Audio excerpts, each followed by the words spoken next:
Very good evening dear student. आज हम लोग बिल ऑफ एक्सचेंज के टॉपिक का जर्नल एंट्री देखेंगे और journal entry is the main part of this topic. इस टॉपिक का सबसे इम्पोर्टेंट पार्ट है जर्नल एंट्री। तो जर्नल एंट्री में काफ़ी स्टूडेंट को डाउट होता है बिकॉज यहाँ पे अलग अलग सिचुएशन में अलग अलग एंट्री हो जाती है।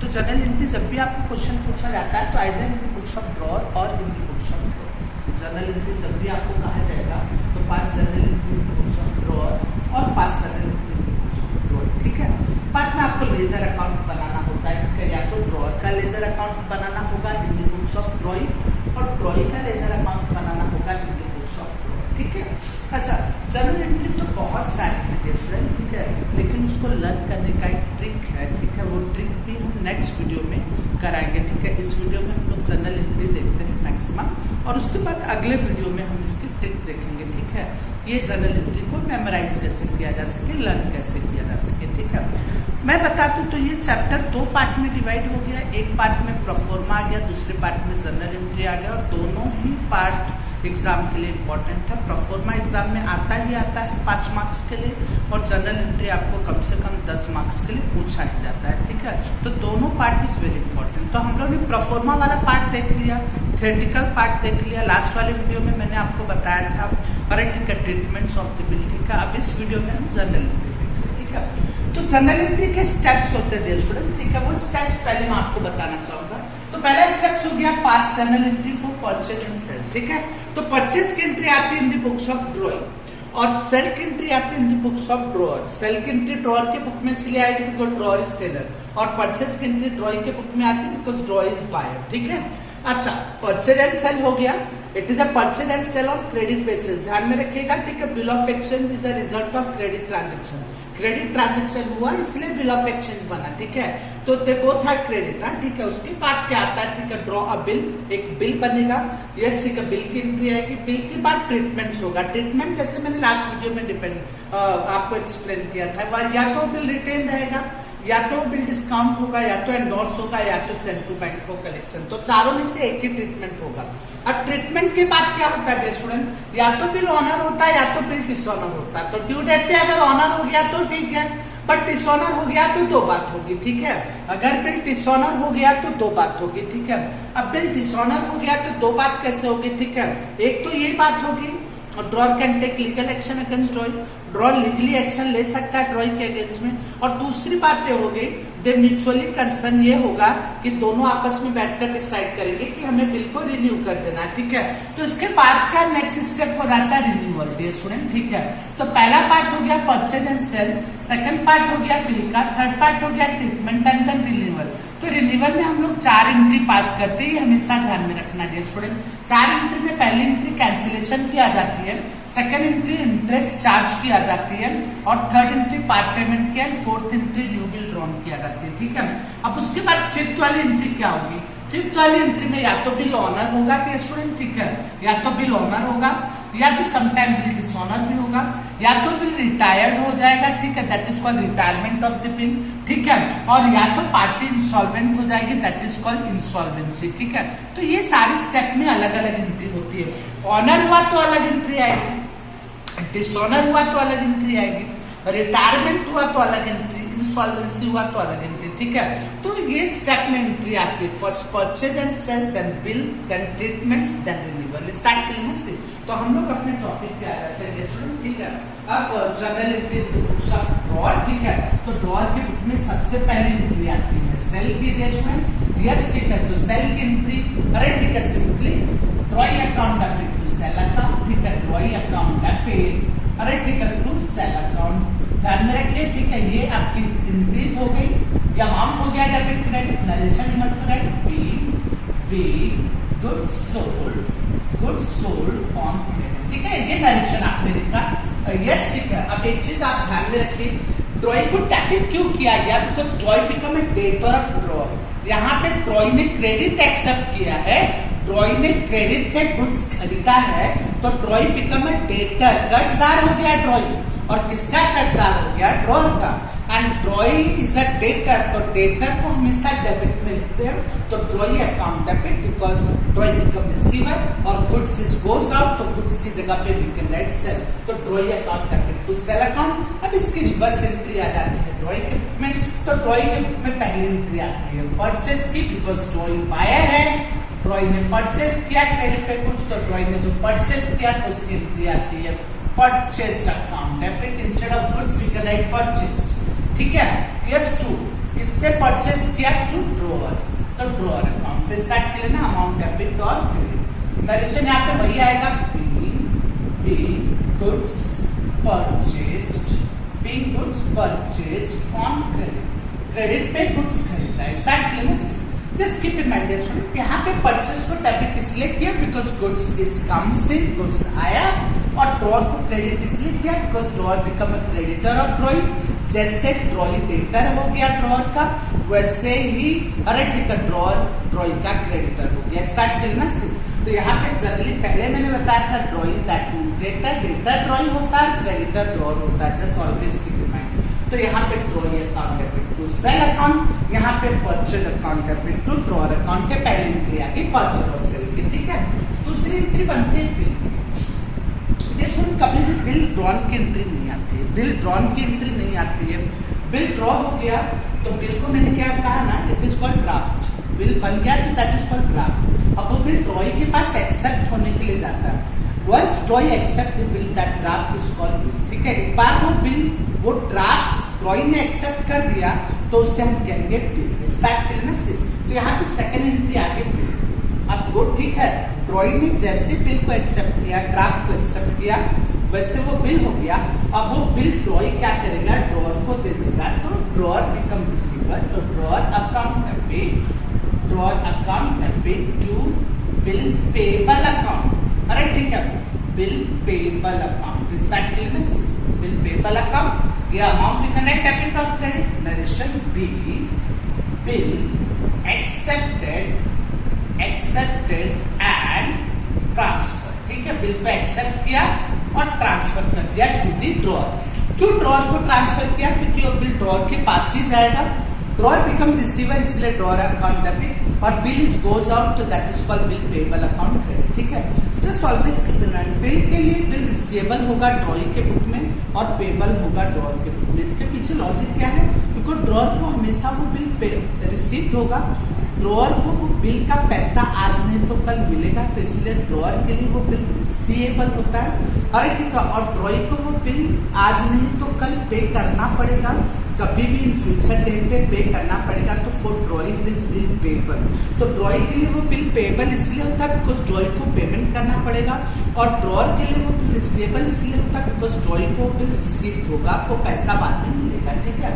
अब यहाँ से बिल गया ड्रॉअर के पास, तो यहाँ पे बिल आया, तो यहाँ पे भी क्या writing, bill receivable account debit, bill receivable account debit to drawee account, credit the giver, दिया अकाउंट ड्रॉई ने दिया, सी। तो यहाँ पे एंट्री बन गई debit toward comes in credit the giver. इस साइड के लिए नरेशन दिया भी connect be accepted bill received, accepted bill received, इस साइड के लिए। तो this two entry become, this is entry of sale, this is entry of purchase. यहाँ पे बिल एक्सेप्ट हुआ, एक्सेप्ट करने के बाद ट्रांसफर हुआ, तो drawer account debit to bill payable account. Bill यहाँ पे आ गया तो bill receivable account, credit the giver drawing account, ठीक है। तो जस्ट यहाँ की रिवर्स एंट्री, ड्रॉअर डेबिट तो ड्रॉइंग क्रेडिट, बिल क्रेडिट तो यहाँ पे बिल डेबिट, स्टार्ट क्लियर। तो just reverse entry, purchase debit तो यहाँ पे सेल क्रेडिट, यहाँ पे ड्रॉअर क्रेडिट, यहाँ पे ड्रॉइंग डेबिट, ठीक है। तो जस्ट रिवर्स पार्ट चल रहा है, ध्यान रखिए, ठीक है। अब थर्ड इंपॉर्टेंट पार्ट आता है, बिल बन गया, ट्रांजैक्शन हो गया, बिल बन गया। थर्ड इंपॉर्टेंट पार्ट आता है ट्रीटमेंट्स, ठीक है। तो ट्रीटमेंट्स की एंट्री, तो ये आप ध्यान में रखिए स्टूडेंट, ठीक है। ट्रीटमेंट्स की एंट्री में काफी स्टूडेंट कंफ्यूज होते हैं। तो सबसे पहले ट्रीटमेंट्स किसके बीच में होता है? ट्रीटमेंट्स होता है ड्रॉअर के बीच में और थर्ड पार्टी के बीच में, ठीक है। अब ड्रॉई के बुक में कब एंट्री आएगी? ड्रॉई के बुक में एंट्री तब आएगी जब या तो ड्रॉई पेमेंट करेगा और या तो ड्रॉई पेमेंट रिफ्यूज करेगा, ठीक है। तो ट्रीटमेंट की एंट्री ड्रॉई के बुक में नहीं आती because ड्रॉई does not involve in treatment. Treatment में ड्रॉई इन्वॉल्व नहीं होता। ट्रीटमेंट में कौन इन्वॉल्व होता है? ट्रीटमेंट में इन्वॉल्व होता है ड्रॉअर एंड थर्ड पार्टी में भी बैंक और एंडोर्स। तो यहाँ भी क्या करा, ट्रीटमेंट की एंट्री कभी भी ड्रॉई के बुक में नहीं आती है। तो in the books of drawee it is no.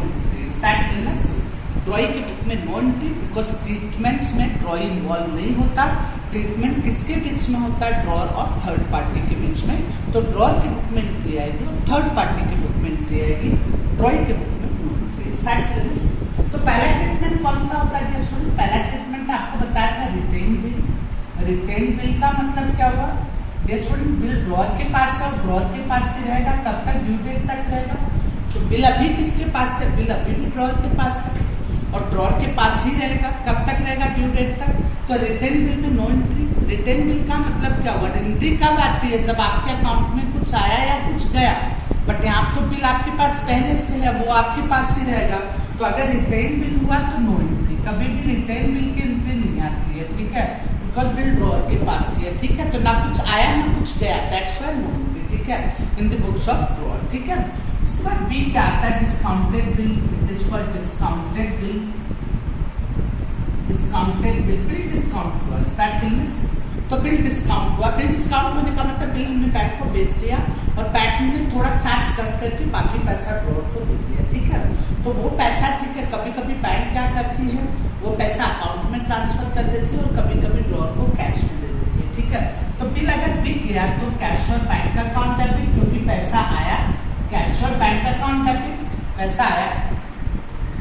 Discount account debit थे, डिस्काउंट मेरे लिए लॉस हुआ क्योंकि बैंक कट करेगी। सपोज 10,000 का बिल है तो बैंक ने मुझे 9,050 दिए या 9,950 दिए, 50 रुपया बैंक ने कट कर लिया। तो कट कर लिया तो that discount is loss for me, मेरे लिए वो डिस्काउंट लॉस हुआ, इसलिए मैंने यहाँ पे डिस्काउंट को क्या किया? डेबिट। और मेरे पास से बिल चला जाएगा तो it is called bill receivable account. Bill गया पूरा 10,000 का, बट मेरे हाथ में कितना है? 9,950 और 50 रुपया क्या हो गया? डिस्काउंट, ठीक है। तो यहाँ पे नरेशन देते हैं बिल डिस्काउंटेड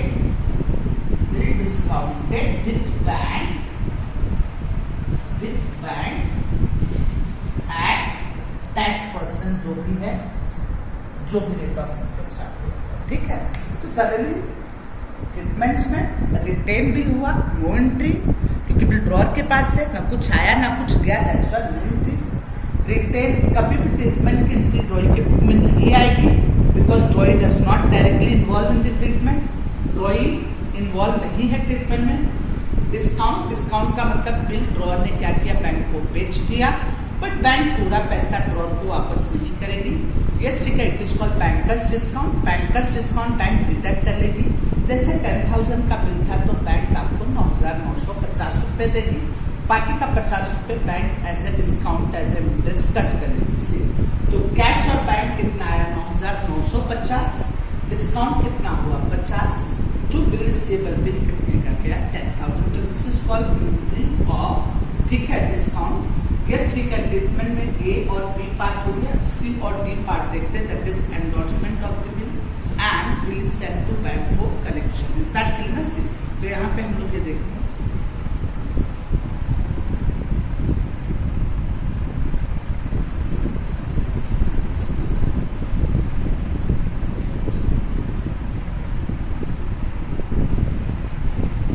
अब हम लोग सी पार्ट पे आते हैं, that is called C, endorsement of the bill. Endorsement of bill, bill endorse हुआ, बिल एंडोर्स हुआ, दैट मीन्स बिल अगर एंडोर्स हुआ तो दैट मीन्स ड्रॉर ने क्या किया? बिल ड्रॉर के पास होता है, ड्रॉर वो बिल अपने क्रेडिटर को एज अ पेमेंट दे देता है, ठीक है। एज अ पेमेंट दे देने का ये मतलब हुआ कि ठीक है, यस, ड्रॉर का भी कोई क्रेडिटर होता है, क्रेडिटर होता है, वो ड्रॉर से पेमेंट की डिमांड करता है, ड्रॉर उसे वो बिल ट्रांसफर कर देता है, ठीक है। तो ड्रॉर ने बिल ट्रांसफर किया किसको? थर्ड पार्टी को, दैट पार्टी इज कॉल्ड पेई। जनरली वो थर्ड पार्टी का रिलेशन ड्रॉर के साथ क्या होता है? ड्रॉर के साथ उसका रिलेशन क्रेडिटर का होता है, ठीक है। अच्छा, अब वो बिल एंडोर्स हुआ, किसने एंडोर्स किया? ड्रॉर ने। तो ड्रॉर को we can call endorser. A person who endorse the bill are called endorser. और जिसको वो बिल एंडोर्स हुआ उसको we can call endorsee. Endorsee का मतलब a person to whom bill is endorse. यहाँ पे एंट्री किसके बुक में आएगी? ड्रॉर के बुक में, क्योंकि वो बिल को ट्रांसफर कर रहा है, और किसके बुक में आएगी? एंडोर्सी के बुक में, क्योंकि वो बिल को रिसीव कर रहा है। In the books of drawee no entry. कभी भी बता, ट्रीटमेंट की एंट्री ड्रॉई के बुक में नहीं आती है। क्यों? क्योंकि droid does not involve in treatment, droid कभी भी ट्रीटमेंट में डायरेक्टली इन्वॉल्व नहीं होता। सी यस, ट्रीटमेंट हमेशा थर्ड पार्टी और ड्रॉअर के बीच में होगा, ठीक है। तो एंडोर्समेंट ऑफ द बिल में बिल किसको गया? एंडोर्सी को गया, तो endorsee account debit, endorsee creditor हुआ ड्रॉअर का, एंडोर्सी अकाउंट डेबिट क्या गया? ठीक है, बिल रिसीवेबल गया, पूरा बिल अमाउंट गया। ये reconnect amount narration reconnect bill endorse, ठीक है। तो मिस्टर XYZ जो भी होगा, ठीक है, बिल एंडोर्स हुआ। उसके बाद डी पार्ट क्या आ जाता है? ठीक है, bill is send to bank for collection, bill is send to bank for collection, bill हम लोग ने बैंक को भेजा कलेक्शन, स्टार्ट करें ना से, that is called bill is send to bank for collection. यहाँ पे मैंने पहले बताया था ये चौथा और लास्ट ट्रीटमेंट है। यहाँ पे ड्रॉअर के पास टाइम नहीं होता बिल कलेक्ट करने का, ड्रॉअर के पास काफी बिल होते हैं, वो सारे बिल बैंक को दे देता है, बट बैंक को बेचता नहीं, डिस्काउंट की तरह बैंक को भेज देता है। किस लिए? कलेक्शन करने के लिए। बैंक जैसे आपका चेक कलेक्ट करती है वैसे बिल भी कलेक्ट करती है, ठीक है। बिल कलेक्ट करके आपके अकाउंट में क्रेडिट कर देती है, बट उसके बदले बैंक चार्ज करती है, that is called bank charges, ठीक है। It is always debited to drawer account से। तो अब यहाँ पे bill is send to bank for collection, bill किसको गया? बिल गया बैंक को, बट यहाँ पे बैंक अकाउंट डेबिट हम नहीं लिख सकते, ठीक है, बिकॉज बैंक अकाउंट डेबिट हम लोगों ने लिखा तो इसका मतलब बिल हमने बैंक को भेज दिया, बैंक बिकम रिसीवेबल। यहाँ पे बैंक खाली आपका बिल कलेक्ट कर रही है, ठीक है। तो यहाँ पे इट इज रिटन एज, अरे ठीक है, बिल सेंड टू, या डायरेक्टली करें send to bank for collection, bank for collection account debit to, क्या गया आपके पास से? बिल गया, narration bill send to bank for collection, start किया ना ये छोड़े, ठीक है। तो बिल हम लोग ने भेजा, किसको भेजा? बैंक को भेजा। किस लिए भेजा? कलेक्शन करने के लिए भेजा। तो 4 ट्रीटमेंट की एंट्री करती है, रिटेन एंट्री, डिस्काउंट हुआ तो आप याद कर सकते हो, ठीक है, कैश बैंक अकाउंट है, discount account debit to bill receivable account, endorse हुआ तो endorsee account debit to bill receivable account, send to bank for collection हुआ तो bank for collection account debit to bill receivable account. अगर मैं बात करूं entry की, तो एंट्री लर्न करना बहुत ही सिंपल है, ठीक है। सबसे पहले टॉप पे आते हैं, ऊपर रिवाइज कर देते हैं, सेल की एंट्री में drawing to sale account, drawing become receiver, sale and goods is goes out. यहाँ पे गुड्स इज कम्स इन तो परचेज अकाउंट डेबिट, अरे ठीक है, ड्रॉअर अकाउंट, कभी भी ड्रॉइंग के बुक में ड्रॉअर का नाम लिखने का और ड्रॉअर के बुक में ड्रॉइंग का नाम लिखने का, ठीक है। Bill receivable account debit, bill आया यहाँ पे और किसने दिया? ड्रॉइंग ने दिया, तो bill receivable account debit to drawing account. यहाँ पे बिल गया, किसको गया? ड्रॉअर को गया, तो drawer account debit to bill payer account. तो उसके बाद ट्रीटमेंट शुरू होता है, ट्रीटमेंट की एंट्री कभी भी ड्रॉइंग के बुक में नहीं आती है, पहले बताया था, ठीक है। उसके बाद ट्रीटमेंट में 4 ट्रीटमेंट, रिटेन बिल में ना कुछ आया ना कुछ गया, इसलिए नो एंट्री, ठीक है, ना कुछ आ रहा है ना कुछ जा रहा है, ओके। डिस्काउंटेड बिल हुआ, ठीक है, cash bank account debit, discount account debit to bill receivable account, endorse bill हुआ तो endorsee account debit to bill receivable account, send to bank for collection हुआ तो send to bank for collection account debit to bill receivable account, ठीक है। अब इसके बाद कौन सी एंट्री आती है? इसके बाद 2 टाइप की एंट्री आती है स्टूडेंट, या तो बिल ऑनर होगा या तो dishonour, either bill is honour और बिल इज डिसऑनर, ठीक है। तो हम लोग पहले ऑनर की एंट्री देख लेते हैं। अच्छा, अब आप कहोगे सर ऑनर और डिसऑनर दोनों हो सकता है? नहीं, दोनों नहीं हो सकता। एक बिल का एक ही सिचुएशन हो सकता है, या तो ड्रॉइंग पेमेंट करेगा तो that means that bill is honour, और या तो ड्रॉइंग पेमेंट नहीं करेगा, पेमेंट रिफ्यूज कर देगा, that means that bill is dishonour, ठीक है। तो either that bill is honour और दैट बिल इज डिसऑनर, ठीक है। तो मैं तो दोनों एंट्री बताऊंगा, लेकिन सिचुएशन में क्वेश्चन में आपको लिखना एक ही है। तो सपोज बिल ऑनर हुआ, ऑनर होने का मतलब क्या हुआ? ठीक है, ऑनर होने का मतलब the bill is met on due date, मतलब bill met on due date, यानी ड्यू डेट पे बिल मिल गया, बिल मिल गया यानी पैसा मिल गया। जनरली मैंने क्या कहा, ठीक है, yes, bill of exchange is a negotiable instrument, negotiable instrument है, सी। तो अगर ये नेगोशिएबल इंस्ट्रूमेंट है तो जिसके पास बिल होगा उसी को ड्रॉइंग पेमेंट करेगा ड्यू डेट से। अब मैं आपको बताता हूँ, अगर आपके पास रिटेन, सपोज रिटेन, तो रिटेन बिल में बिल किसके पास होगा? ड्रॉअर के पास होगा, क्योंकि ड्रॉअर ने कुछ ट्रीटमेंट किया है, बिल अपने पास से रखता। तो यहाँ पे पैसा किसको मिलेगा? ड्रॉर को मिलेगा। यहाँ पे डिस्काउंटेड बिल में बिल कहाँ गया? बिल जा चुका है, किसको गया? बैंक को गया, तो पैसा बैंक को मिलेगा, तो उसकी एंट्री अपने बुक में नहीं आएगी। ठीक है, तो यहाँ पे अगर ऑनर हुआ डिस्काउंटेड बिल ऑनर, तो अपने बुक में एंट्री नहीं आएगी। क्यों नहीं अपने बुक में आएगी? क्योंकि बिल तो अपने पास है नहीं, बिल बैंक के पास है, हम तो पैसा पहले से ले चुके हैं, तो पैसा किसको मिलेगा? बैंक को मिलेगा, तो बैंक के बुक में एंट्री आएगी। ठीक है, अच्छा, बिल एंडोर्स हमने कर दिया था, थर्ड पार्टी को दे दिया, तो यहाँ पे भी एंट्री नहीं आएगी ऑनर की। क्यों नहीं ऑनर की एंट्री आएगी? क्योंकि यहाँ पे बिल हमारे पास नहीं, एंडोर्सी के पास है, तो पैसा एंडोर्सी को मिलेगा। ठीक है, तो एंडोर्सी के बुक में एंट्री आएगी। ठीक है, अपने बुक में एंट्री आएगी, यहाँ पे एंट्री आएगी, बिकॉज बैंक बिल कलेक्ट करके आपके अकाउंट में क्रेडिट कर देंगे। ठीक है, तो ऑनर की एंट्री खाली दो केस में आती है, अगर आपने सेंड टू बैंक को कलेक्शन किया है या रिटेन किया है। ठीक है, बिकॉज बाकी दो केस में क्यों नहीं आती एंट्री? आपको सर ऑनर नहीं हुआ ना ऑनर, बट बिल कहाँ आपके पास है? या डिस्काउंटेड बिल में, तो डिस्काउंटिंग बिल में तो आपने बिल बैंक को भेज दिया, तो पैसा बैंक को मिलेगा, तो बैंक के बुक में एंट्री आएगी। एंडोर्समेंट में क्या किया? आपने बिल को भेज दिया, एंडोर्सी को दे दिया, तो पैसा एंडोर्सी को मिलेगा।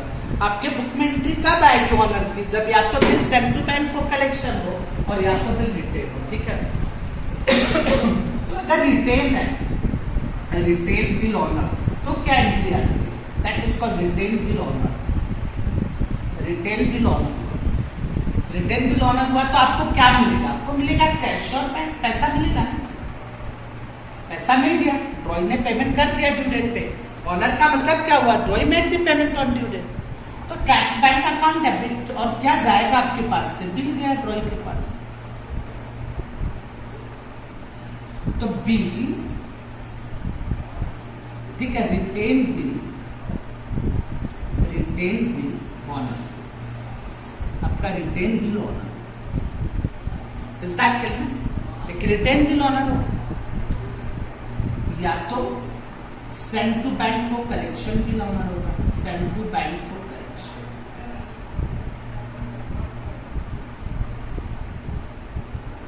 तो ऑनर हुआ तो पैसा मिलेगा ना, तो bank account debit,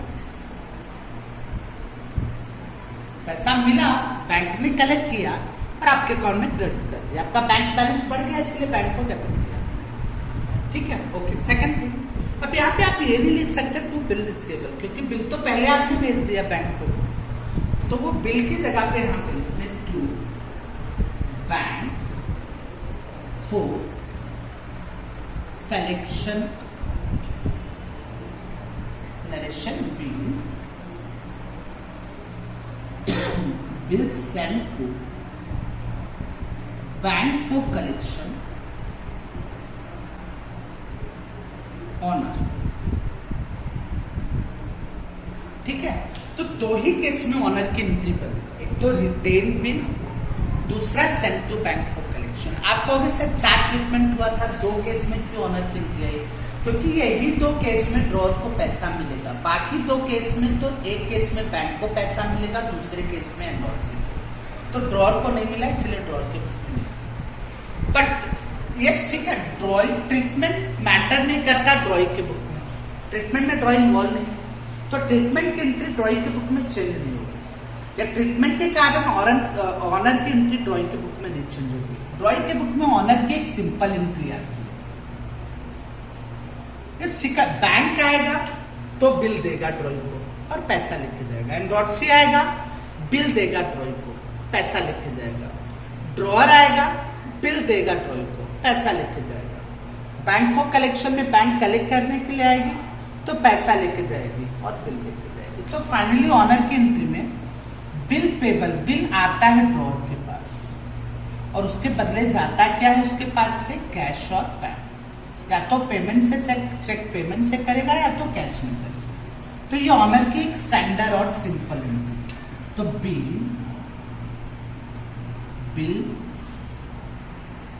paid, big bill paid, start कर लेना सी। तो ऑनर की खाली एक एंट्री है, ड्रॉइंग के पास बिल आया और उसके बदले ड्रॉइंग से पैसा गया। ठीक है, ये 2 केस में ड्रॉइंग के बुक में एंट्री है, ड्रॉअर के बुक में एंट्री आएगी, बाकी 2 केस में एंडोर्समेंट के केस में और डिस्काउंट के केस में बैंक के पास एंट्री जाएगी और एंडोर्सी के पास जाएगी। ड्रॉअर के बुक में एंट्री खाली यही 2 केस में आएगी। जर्नल एंट्री तब आती है स्टूडेंट जब कुछ आपके अकाउंट में आ रहा है या जा रहा है। स्टार्ट किया ना जस्ट तो यहाँ तक हमने ऑनर की एंट्री देखी। अब हम लोग नेक्स्ट वीडियो में देखेंगे डिसऑनर की एंट्री, रिन्यूअल की एंट्री, रिटायरमेंट और इंश्योरेंस की एंट्री। ठीक है।